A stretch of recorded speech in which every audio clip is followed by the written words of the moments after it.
Well, today I'm going to show you the mighty Rocktron Prophesy preamp.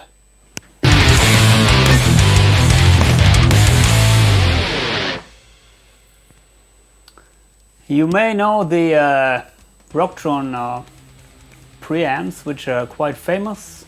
For example, the Piranha, the Chameleon, the Rocktron Voodoo Valve.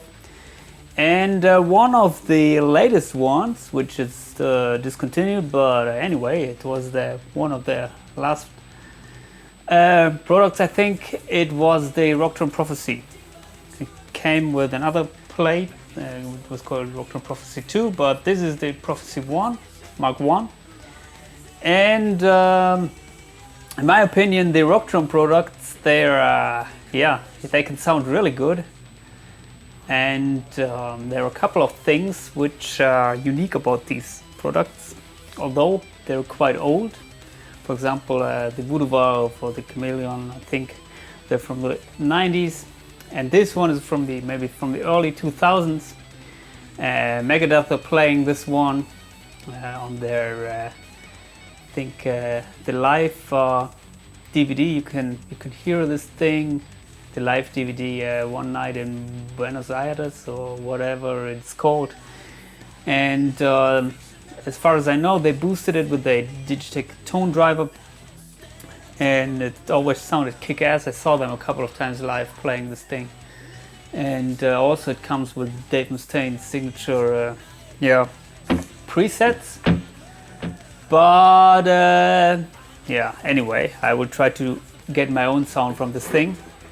And what is unique about these Rocktron preamps, also the Voodoo Valve, which you can see here maybe, and the Prophesy also, is that they have a very good cap emulation, in my opinion. So I'm playing direct with my Harley Benton Fusion guitar with Tone Rider generator pickups.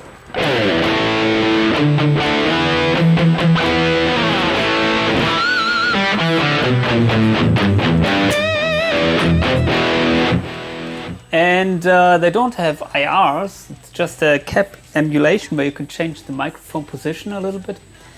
And also the Voodoo Valve, the Chameleon, they had it in the 90s, and I think they sound way better than the cap impulse or the cap emulations in the first modeling units.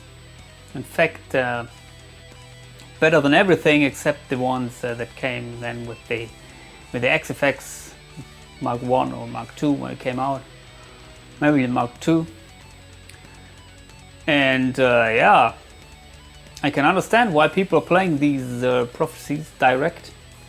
Also, like, I think Dragon Force, and I don't know, Anita Strauss, if she played it, or I don't know exactly, but they can sound great, but also they can sound great to an amp.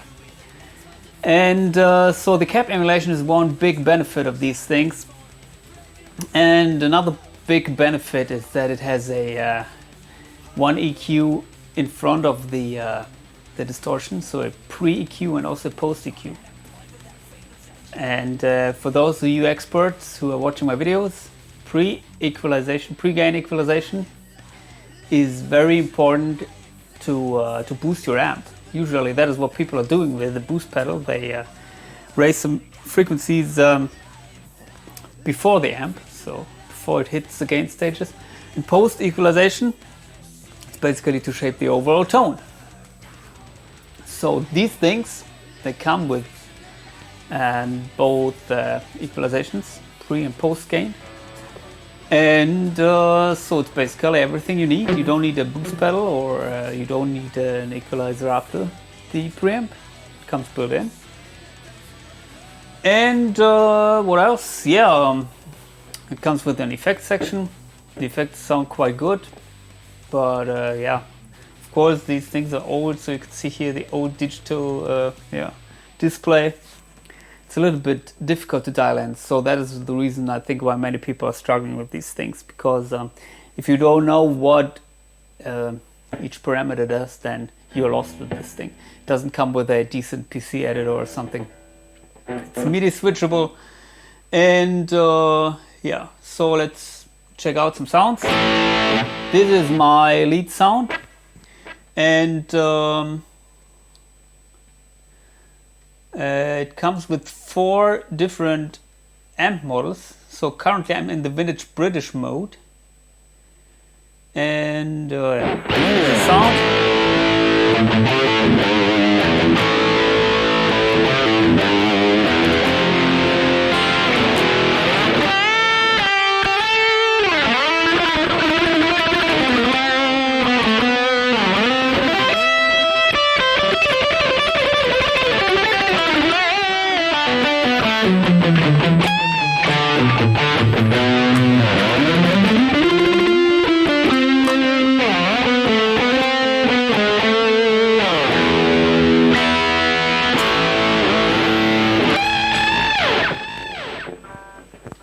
And yeah, currently I'm using a little bit of delay and reverb.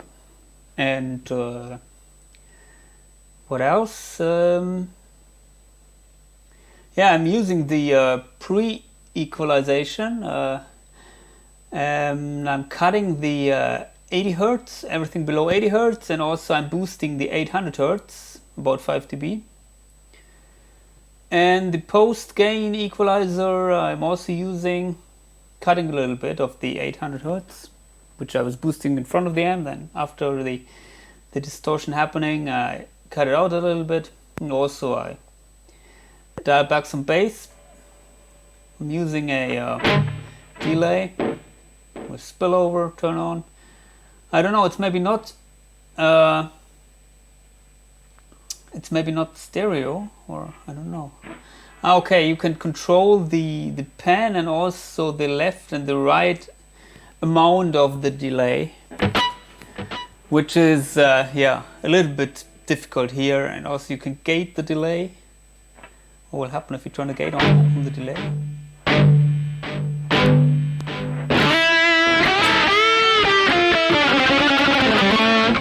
The gate threshold maybe.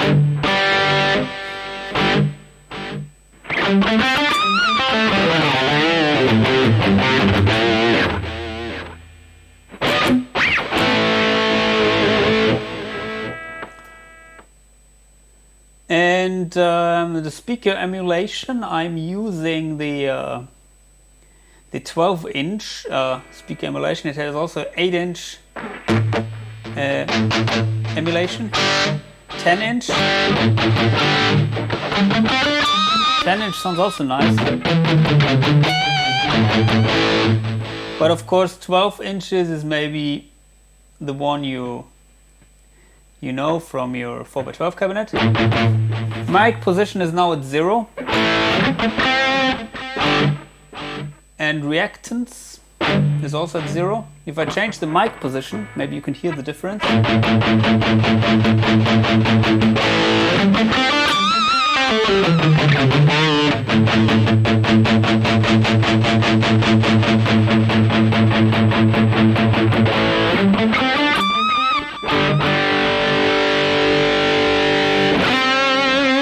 So if you raise it, maybe it's like you're moving the mic more in the middle, near the cone.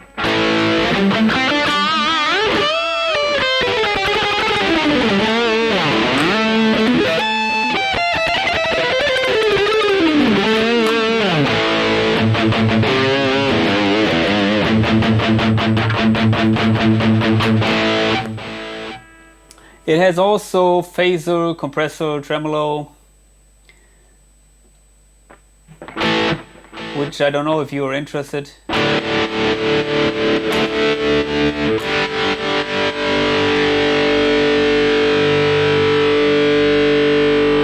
And also wah, but you have to use different chains with effect chains. So I think this effect has not been assigned. Okay.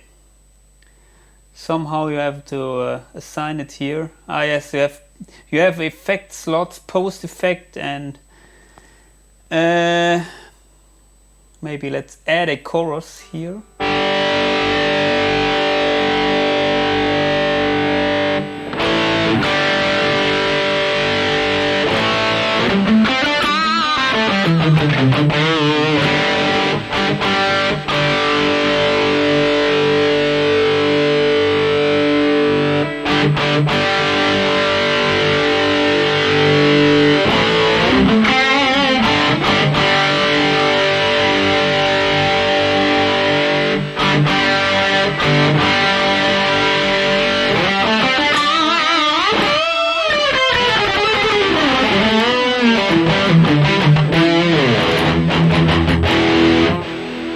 Well, I have to say it's a little bit difficult to dial in some sounds, because here, for example, you have a level in the chorus. You have level, pan, delay 1, depth 1, rate 1.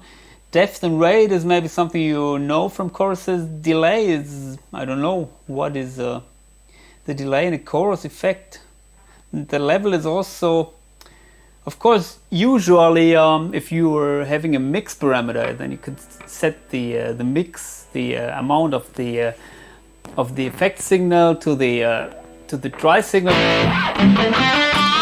But if you have a level signal, what else does it mean? I mean, it's just the level of the overall sound, or the level only of the chorus effect? Probably that.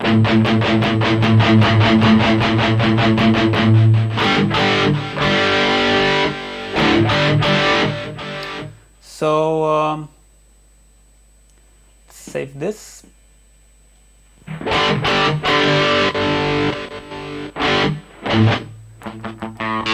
And yeah, I think you can get some decent effect tones out of this unit, but I would like to show you the other amp sounds first. So as I said, we are now using the vintage British distortion tone. Then you have the Mega Drive.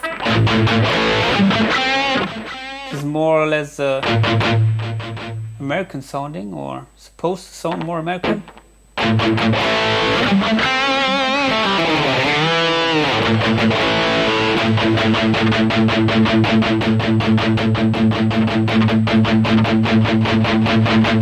So I will set bass, middle, and treble at 5. Presence at 5.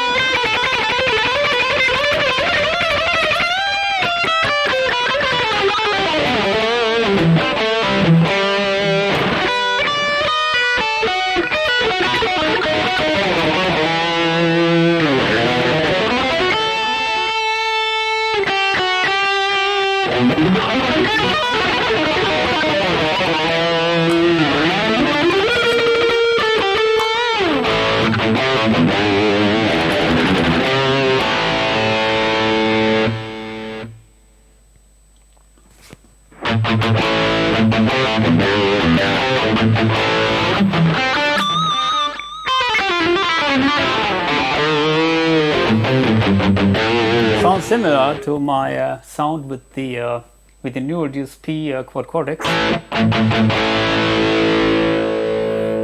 How dynamic is it? Well, if you go back the volume, it's way more dynamic as I remembered. I always thought these things, they're not dynamic. Well, it is dynamic, actually. Go back the volume.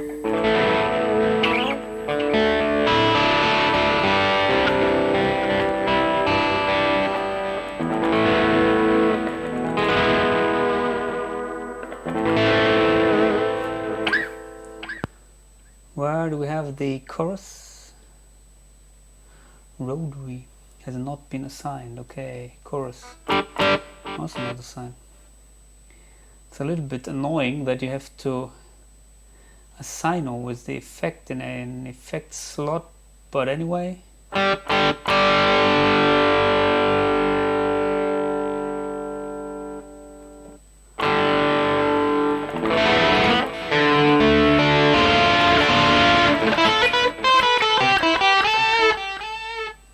Now there it is.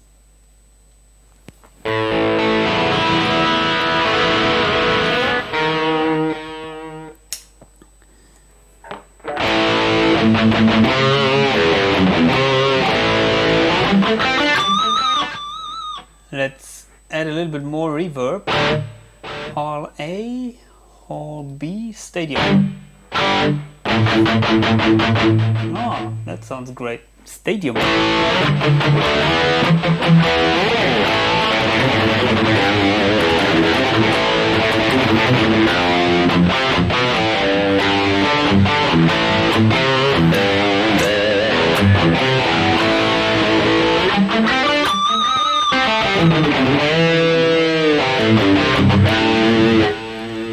By the way, this thing has also an input and an output level control here, and that is something which I like, especially the input control, because you can react or set it flexible to your guitar. If you have a guitar with a high output, then you can lower it a little bit.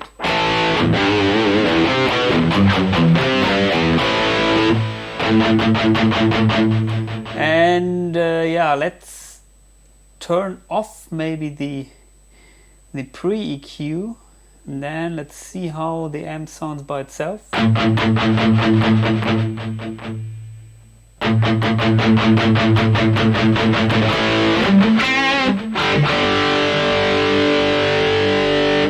still everything at 5 here, bass, middle and treble.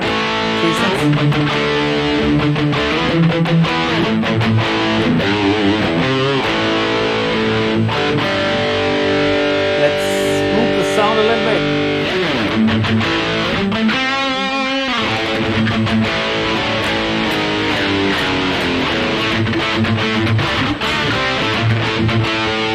Might be a little bit too much.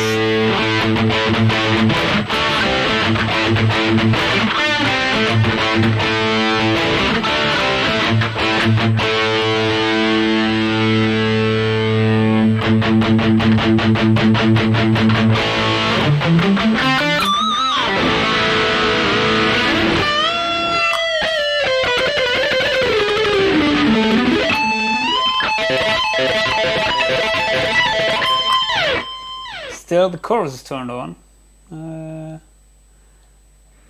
Let's turn it off.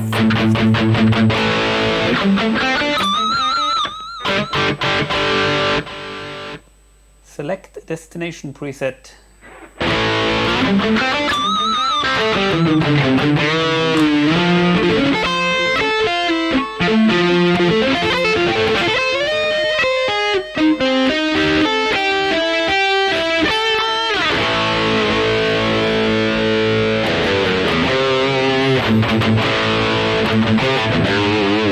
Sounds also great, just without boosting the signal in front of the distortion stage.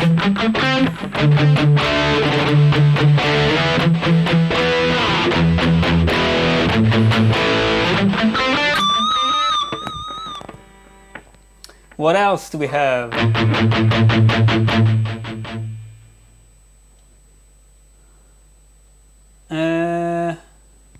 Well, of course, we have a clean channel. In fact, we have two clean channels. So we have a Texas Blues and a Clean American. This is a Clean American.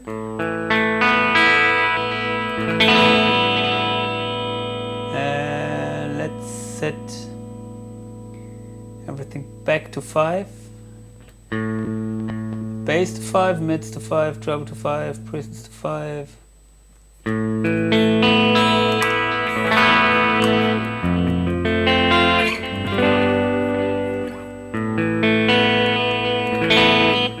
Let's reduce the gain. I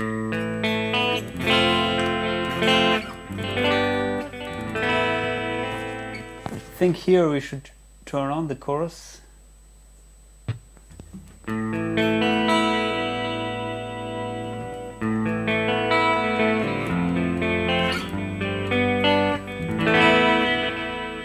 Well, it's a clean tone. You may know that I don't care that much about clean tones. But we have another one, which is called the Texas Blues.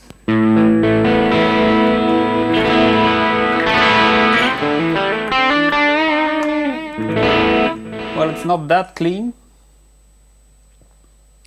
Let's see what we can do to make it more, or to make it cleaner.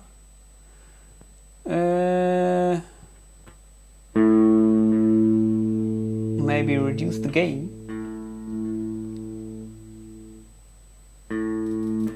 Crank the master.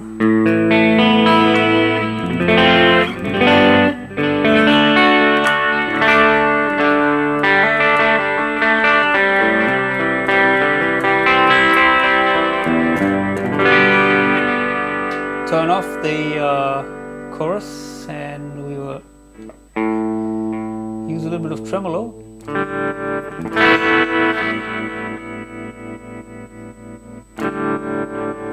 Where can we set the rate of the tremolo? It says rate, but it's maybe reacting to the global tap tempo.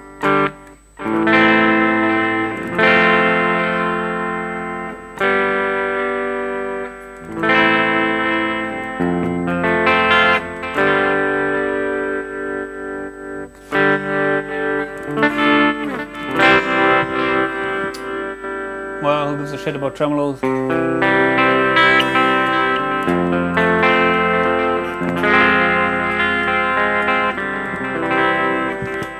Well, I think you can get some like Texas-ish, maybe country tones, but honestly I don't care about that too much. So let's go back to the high gain preset, play a little bit, and then end the video.